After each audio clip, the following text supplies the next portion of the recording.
Bismillahirrahmanirrahim. Assalamualaikum warahmatullahi wabarakatuh. Perkenalkan, nama saya Nur Maulidi Asbar dengan NIM 50301200038. Baik, di sini saya akan mempresentasikan mid test dari mata kuliah saya, yaitu Demografi dan Kependudukan.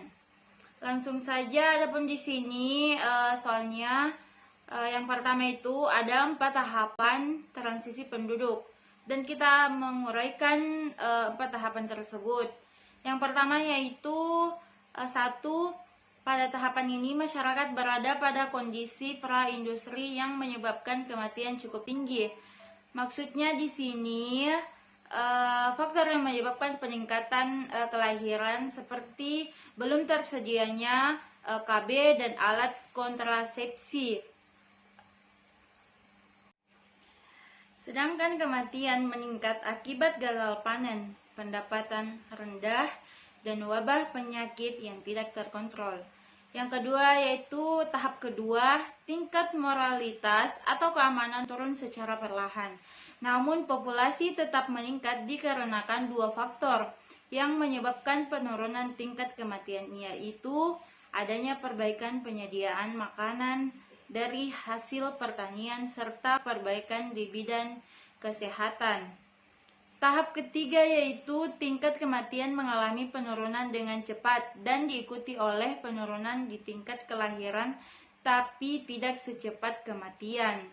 Maksudnya di sini disebabkan ada beberapa faktor, yaitu adanya penggunaan alat kontrasepsi dan program KB, perubahan menuju industri dan pertanian menjadi masyarakat, dan adanya urbanisasi. Tahap yang keempat yaitu kondisi kelahiran dan kematian berada pada posisi rendah atau nol, sehingga jumlah penduduk dapat dikatakan dalam keadaan stabil.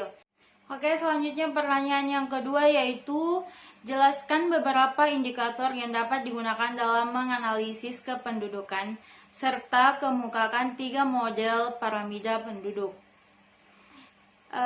Yaitu negara yang berada pada tahap ini yaitu negara Amerika Serikat, Argentina, Kanada, Selandia Baru, Australia. Indikator yang dapat digunakan dalam menganalisis penduduk antara lain yang pertama yaitu indikator demografis kependudukan seperti jumlah struktur dan komposisi penduduk, persebaran penduduk, pengendalian kelahiran, penurunan angka kematian, dan pengarahan mobilitas penduduk.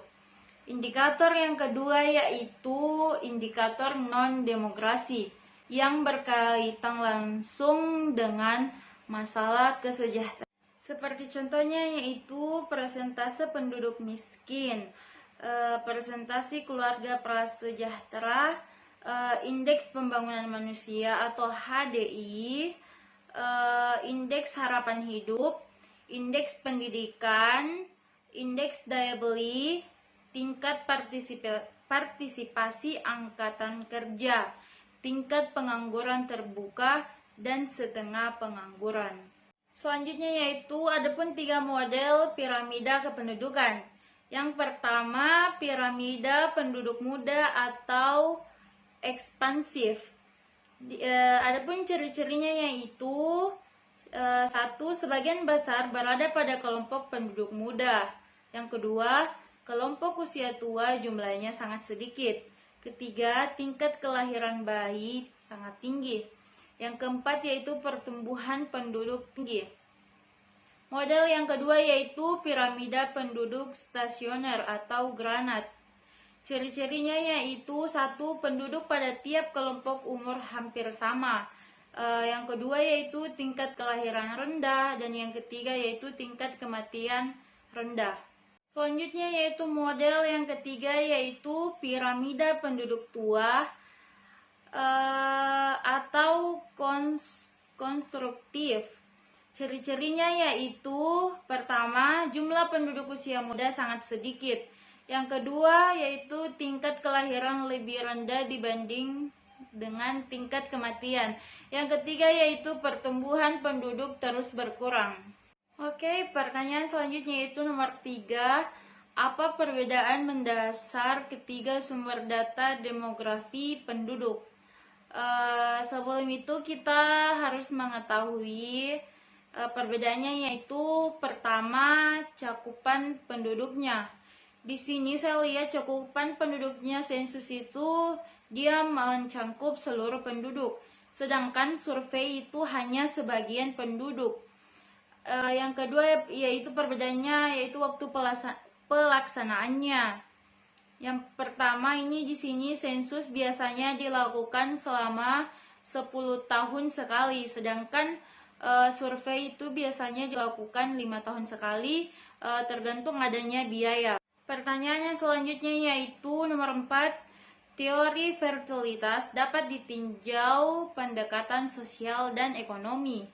Kemukakan dua pendekatan tersebut, yaitu A. Pendekatan sosial ialah pendekatan multi-aksi yang menyegarkan bantuan standar minimal dasar bagi orang miskin atau orang yang memiliki masalah sosial yang dibarengi dengan sentuhan sosial, bahkan personal approach. Bagian B yaitu pendekatan ekonomi, adalah kemampuan dalam menghasilkan laba atau menghasilkan pendapatan yang lebih tinggi dari biaya produksi. Oleh sebab itu, semakin tinggi pendapatan yang diperoleh, maka semakin berhasil perusahaan Pertanyaan selanjutnya yaitu nomor 5, misalkan diketahui data fertilitas daerah Sukamaju. Di bawah ini teman-teman bisa melihat tabel dan kita akan menentukan GVR-nya dan ASVR. Selanjutnya pertanyaan yang terakhir, nomor 6. Soalnya itu, di dalam analisis mortalitas dikenal istilah standarisasi. Jelaskan yang dimaksud dan sebutkan macam-macam standarisasi tersebut. Sebelumnya yaitu kita harus mengetahui apa sih itu standarisasi. Adalah suatu metode yang digunakan untuk menghasilkan ukuran yang setara atau komparabel antara beberapa populasi atau subgrup dengan memperhitungkan confounding utama, seperti perbedaan umur dan seks pada komposisi populasi atau subgrup yang berbeda. Baik teman-teman, itulah tadi hasil presentasi saya tentang demografi dan kependudukan. Mohon maaf bila ada kekurangan selama saya membawakan presentasi ini. Wabillahi taufiq wa hidayah. Wassalamualaikum warahmatullahi wabarakatuh. Terima kasih.